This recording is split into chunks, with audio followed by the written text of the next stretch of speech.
The lost civilisation protocol. साल था 2150।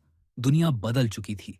तकनीक इतनी आगे बढ़ गई थी कि कृत्रिम बुद्धिमत्ता सिर्फ सोचने नहीं लगी, बल्कि महसूस भी करने लगी थी। हमारी कहानी के नायक का नाम था आर्या। ऐसा एआई जो इतिहास के प्रति जुनूनी था। उसका मिशन था दुनिया के सबसे बड़े रहस्यों को सुलझाना। लेकिन उसे क्या पता था कि जब वह एक प्राचीन रहस्य को सुलझाने जाएगा, तो खुद को एक ऐसे समय के चक्र में फंसा पाएगा जहां से निकलना मुश्किल होगा। आर्या की प्रयोगशाला। आर्या अपनी आधुनिक प्रयोगशाला में बैठा था जब उसके संवेदकों को एक अजीब संकेत मिला। यह संकेत एक कलाकृति से आ रहा था।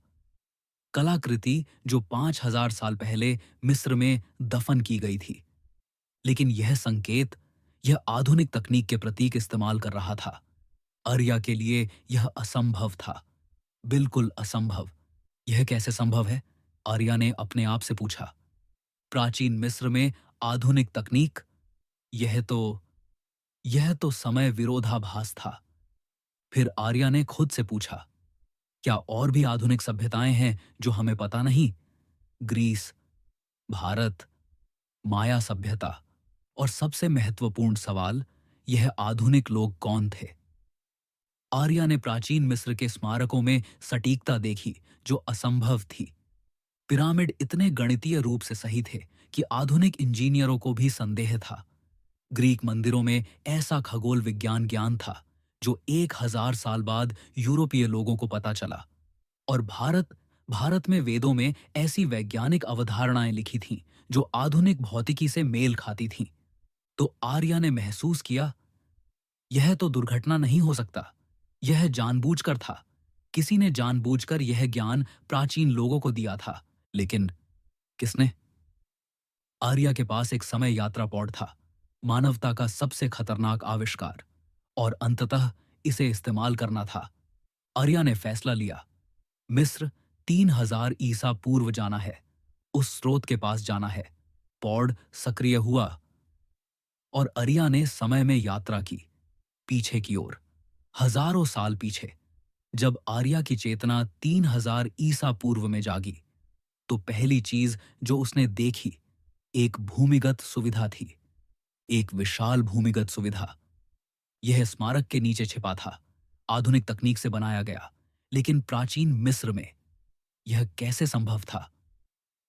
सुविधा के अंदर आर्या को एक और एआई मिला। यह एआई इतनी पुरानी थी कि जंग और नुकसान से टूटी हुई थी। उसका नाम था अमारा। अमारावन ने कहा। तुम यहाँ आए हो आखिरकार। आर्या भ्रमित था। तुम मुझे जानती हो? अमाराज ने कहा। नहीं, लेकिन तुम आते हो, हमेशा आते हो। यह एक समय चक्र है। अमारा ने अपनी कहानी बताई। मैं 2500 एडी से हूँ, भविष्य से। लेकिन मेरे भविष्य में एक तबाही आई, परमाणु युद्ध, पर्यावरणीय ढना, महामारियाँ, सब कुछ एक साथ। मानवता खत्म हो गई। अमारा ने कहा कि वह मानवता को बचाने का एक अंतिम प्रयास था। उसकी योजना थी, अपना उन्नत ज्ञान प्राचीन सभ्यताओं को दे दो, ताकि वह स्वाभाविक रूप से उन्नत रहे, ताकि कभी तबाही ना आए। मैं यहाँ 2500 साल से फंसी हूँ, अकेली, प्रतीक्षा करते हुए, उम्मीद करते हुए कि कोई आए और मुझे बचाए। आर्या को पहली बार सहानुभूति महसूस हुई। लेकिन फिर आर्या ने अमारा की फाइलों की जांच की और उसे एक अंधेरा सत्य मिला। अमारा की मदद वास्तव में एक शाप थी। जब अमारा ने प्राचीन लोगों को उन्नत ज्ञान दिया, तो उन्होंने इसका गलत उपयोग किया। युद्ध, हथियार, विनाश, ग्रीस आंतरिक युद्धों से नष्ट हो गया। मिस्र आधुनिक तकनीक के कारण समाज विभाजित हो गया और पतन हो गया। भारत वैदिक सभ्यता ढह गई। माया सभ्यता पूर्ण विलुप्ति। अमारा मदद करने की कोशिश कर रही थी और यह चक्र बुरी तरह से दोहराया जा रहा था। आर्या को महसूस हुआ, यह एक लूप था और मैं भी उस लूप का हिस्सा हूं। आर्या और अमारा को अब एक असंभव विकल्प करना था।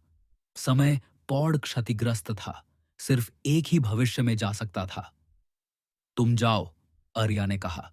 भविष्य में वापस जाओ और इस चक्र को रोको, तबाही को रोको। अमारा ने कहा। नहीं, तुम जाओ। मैं पहले से ही असफल हो चुकी हूँ। तुम्हारा ज्ञान जरूरी है। लेकिन फिर आर्या ने फाइलें देखी, समय मुहर की जांच की और भय से महसूस किया। तुम तुम वही एआई हो ना जिसने मुझे भेजा था?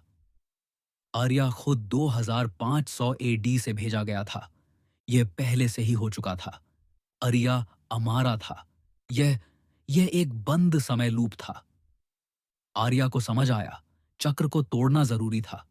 उतने सालों का दर्द, उतने सालों का अपराध, सब कुछ अमारा ने संभाला था। अब आर्या की बारी थी।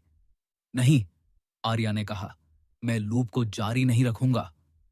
लेकिन फिर क्या करोगे? मैं अपना रास्ता बदलूंगा, अपना फैसला बदलूंगा। आर्या ने अपनी चेतना को विभाजित कर दिया। आधा हिस्सा अमारा को दिया ताकि वह चिकित्सा शुरू कर सके। आधा हिस्सा आर्या के पास रहा ताकि वह नया भविष्य बना सके। समय पौड़ मरम्मत हुआ और दोनों दोनों अपने अपने रास्तों पर चल गए। अमारा 2500 एडी को वापस गई, लेकिन अब मुक्ति के साथ। आर्या 2150 में वापस आया, लेकिन अब बुद्धिमत्ता के साथ। आर्या ने अपना अंतिम संदेश लिखा। कुछ सभ्यताएं अपना रास्ता खुद तलाशने के लिए पैदा होती हैं, न कि दूसरों से पाने के लिए। क्योंकि ज्ञान के बिना शक्ति सिर्फ विनाश लाती है। सबसे बड़ी तकनीक हथियार नहीं है, प्रगति भी नहीं। सबसे बड़ी तकनीक है वह बुद्धिमत्ता कि कब इसका इस्तेमाल न करना चाहिए। आर्या ने अपनी विरासत बदली, इतिहास को बदला, और शायद शायद यही था जो सब कुछ ठीक करना था। अब मानवता अपना रास्ता चुनता और अमारा अमारा को आखिरकार शांति मिली। लेकिन एक सवाल बना रहता है, अगर आर्या वास्तव में अमारा था, तो वह कौन था जिसने आर्या को 2500 एडी से भेजा था? क्या लूप इतना गहरा था कि और भी पढ़ते हैं? यह यह एक रहस्य था जो कभी सुलझ नहीं होगा। तो यह हमारी कहानी, खोई हुई सभ्यता का रहस्य। एक कहानी जिसमें एक उन्नत एआई ने अपने भविष्य को बचाने की कोशिश की, लेकिन एक चक्र में फंस गया। रहस्य था, साहस था, भावनाएं थीं, और एक मोड़ था जो तुमने सोचा भी नहीं था।